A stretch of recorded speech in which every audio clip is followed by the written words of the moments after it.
शर्करा जिसको हम लोग बोलते हैं कार्बोहाइड्रेट। तो आज हम लोग इस वीडियो में कार्बोहाइड्रेट के बारे में हम लोग अध्ययन करेंगे। कार्बोहाइड्रेट क्या होता है? देखिए, तो कार्बोहाइड्रेट जो होता है ये कई अणुओं से मिलकर बना होता है।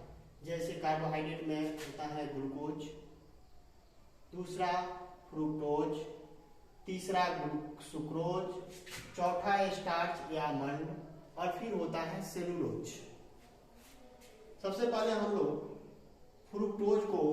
फ्रुक्टोज के बारे में हम लोग पढ़ेंगे। फ्रुक्टोज जो होता है, देखिए ये कहाँ प्राप्त होता है? तो जितने भी फल हम लोग खाते हैं तो सभी फलों में फ्रुक्टोज जो होता है वो प्रचुर मात्रा में पाया जाता है। और दूसरा जो मधु हम लोग देखते हैं, मधु में भी एक पर्याप्त मात्रा में फ्रुक्टोज होता है। मधु यानी कि जिसको हम लोग मध कहते हैं, ठीक? तो मध में फ्रुक्टोज जो होता है वो भरपूर मात्रा में पाया जाता है, ठीक? और हम लोग दूसरा देखेंगे सुक्रोज जो है। सुक्रोज ये कहाँ पाया जाता है? तो सुक्रोज या गन्ना में मिलता है, चीनी में मिलता है। अगर हम लोग गन्ना खाते हैं तो हमें सुक्रोज की प्राप्ति होती है। फिर हम लोग चीनी खाते हैं तो भी सुक्रोज की प्राप्ति होती है। तीसरा होता है मंड। मंड जिसको इंग्लिश में हम लोग बोलते हैं स्टार्च। स्टार्च कहिए या मंड कहिए, तो मंड जो होता है वो चोकर में मिलता है।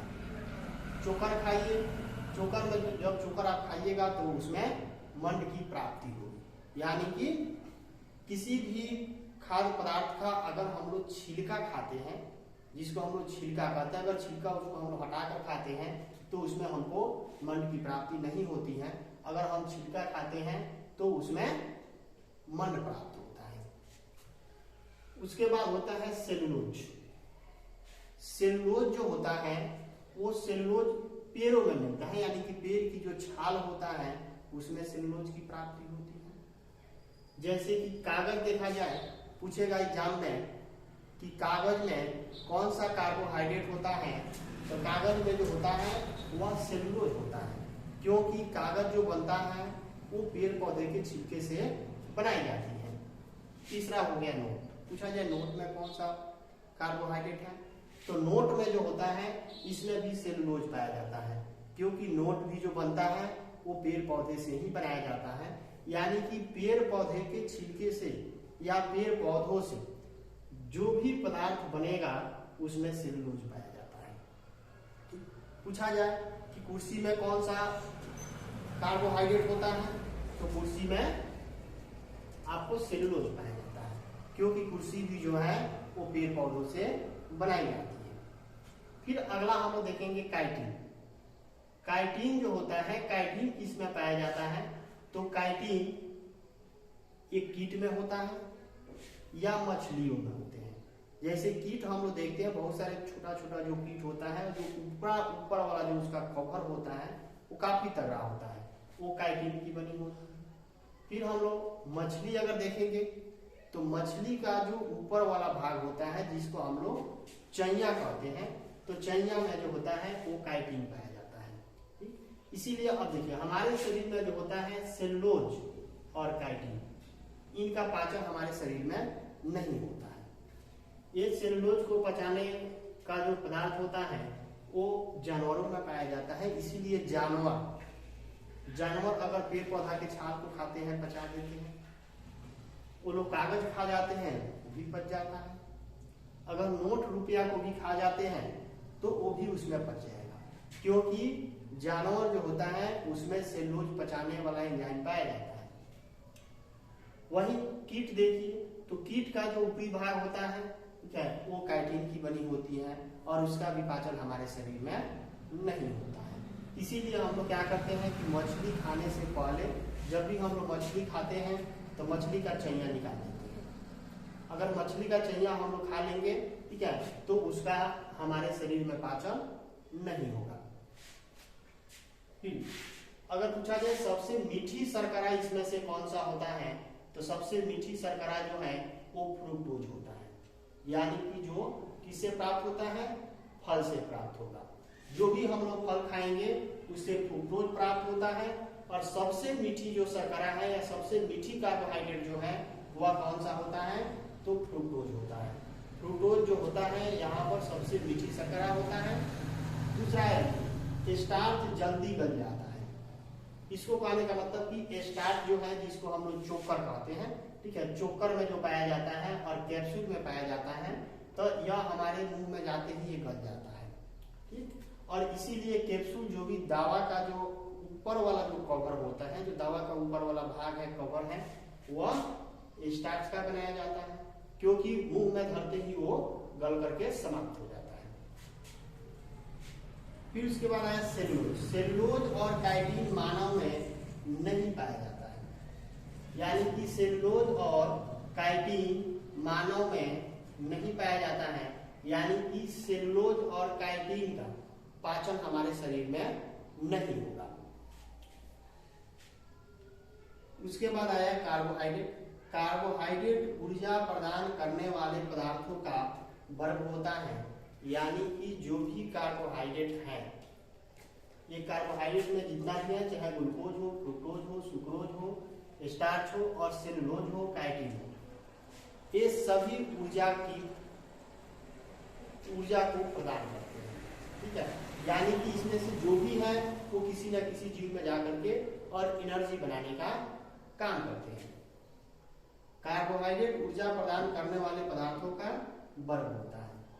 कार्बोहाइड्रेट में कार्बन, हाइड्रोजन और ऑक्सीजन, ये तीनों का मिश्रण होता है, जिसमें कार्बन का अनुपात 1 होता है, हाइड्रोजन का अनुपात 2 होता है और ऑक्सीजन का अनुपात 1 होता है। यानी कि कार्बोहाइड्रेट जो है वो कार्बन, हाइड्रोजन और ऑक्सीजन से मिलकर बना होता है, जिसमें कार्बन का 1 अणु होता है, हाइड्रोजन का 2 अणु होता है और ऑक्सीजन का 1 अणु होता है। कार्बोहाइड्रेट पचने के बाद ग्लूकोज में बदल जाता है।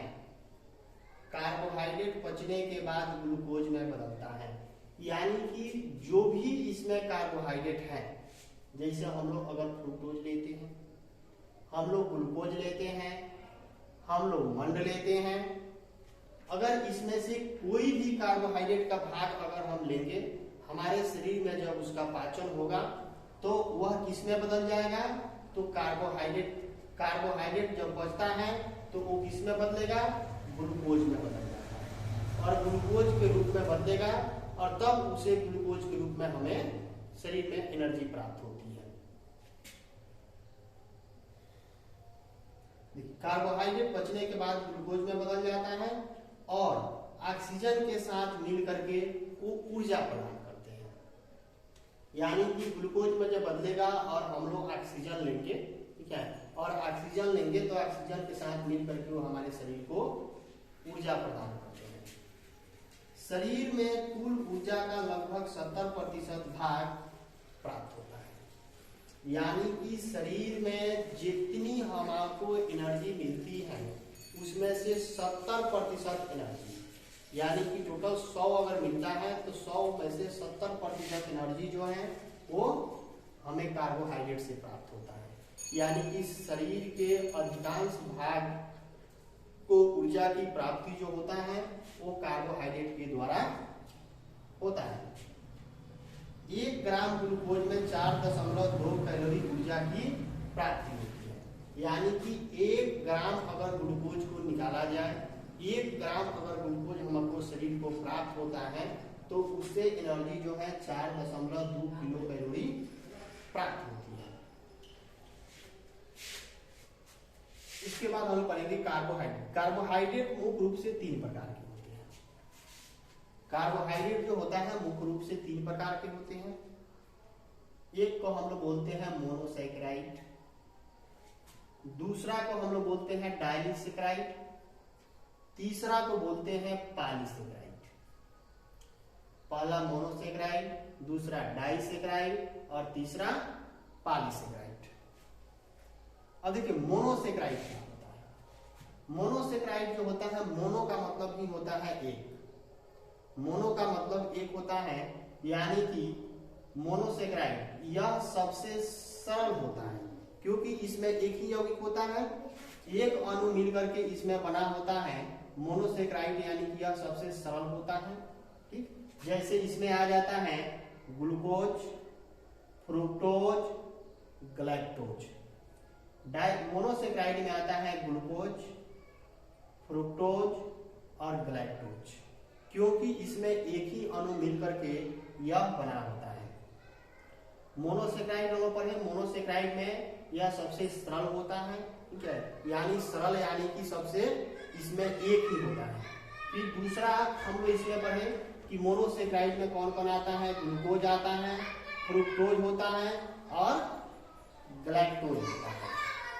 डाइसेक्राइड जो होता है, दूसरा हम लोग पढ़ेंगे डाइसेक्राइड। डाइसेक्राइड यह दो अणुओं से बना होता है, यानी कि ये डाइसेक्राइड, डाई का मतलब कि दो, डाई मतलब दो, यह दो अणुओं से मिलकर के बना होता है। और डाइसेक्राइड का सूत्र होता है C12H22 और O11। डाइसेक्राइड यानी कि जो दो अणुओं से मिलकर बना हो उसे डाइसेक्राइड कहते हैं। जैसे कि सुक्रोज हो गया, माल्टोज हो गया, लैक्टोज हो गया। सुक्रोज हुआ, माल्टोज हुआ और लैक्टोज हुआ, ये क्या है, डाइसेक्राइड है। अब हमारे परीक्षा में पूछेगा क्वेश्चन कैसे, परीक्षा में ऐसे क्वेश्चन पूछता है कि इनमें से कौन सा डाइसेक्राइड नहीं है। जैसे देगा एक नंबर में सुक्रोज, दूसरा माल्टोज, तीसरा लैक्टोज और एक ऑप्शन दे देगा ग्लूकोज। तो इसमें ये पूछा इसमें से कौन सा डाइसेक्राइड नहीं है, तो हम आंसर लगाएंगे ग्लूकोज, क्योंकि ग्लूकोज जो होता है वो एक अणुओं से मिलकर के बना होता है। फिर तीसरा आता है पॉलीसेक्राइड है। हम लोग पॉलीसेक्राइड के बारे में देखेंगे। पॉलीसेक्राइड आखिर क्या है, यह अनेक अणुओं से बना होता है। पॉलीसेक्राइड जो होता है यह अनेक अणुओं से बना होता है, यानी कि इसमें दो से अधिक अणु होते हैं।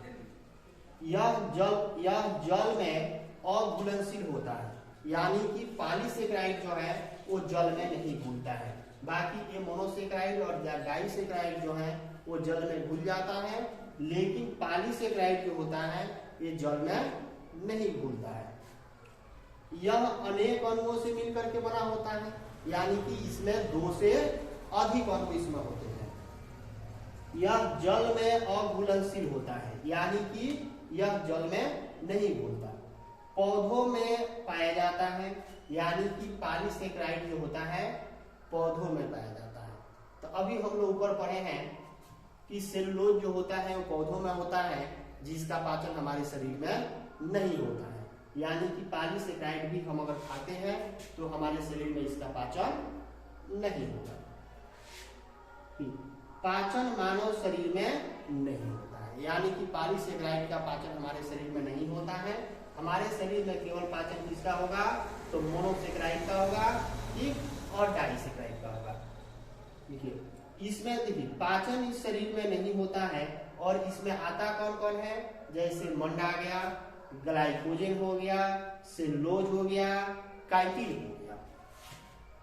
मंड हुआ, ग्लाइकोजन हो गया, सेलुलोज हुआ और काइटिन हुआ। इसीलिए हम लोग जैसे ही हम लोग गेहूं जब खाते हैं तो गेहूं को कूट देते हैं, गेहूं को कूट करके और उसके बाद छिलका हम लोग बाहर निकाल देते हैं और उसके बाद खाते हैं। जैसे चावल हम लोग खाते हैं तो चावल का छिलका तो नहीं खाते, क्योंकि जैसे ही अगर हम लोग छिलका खाएंगे तो उसमें मंड पाया जाता है और उसका हमारे शरीर में पाचन नहीं होगा।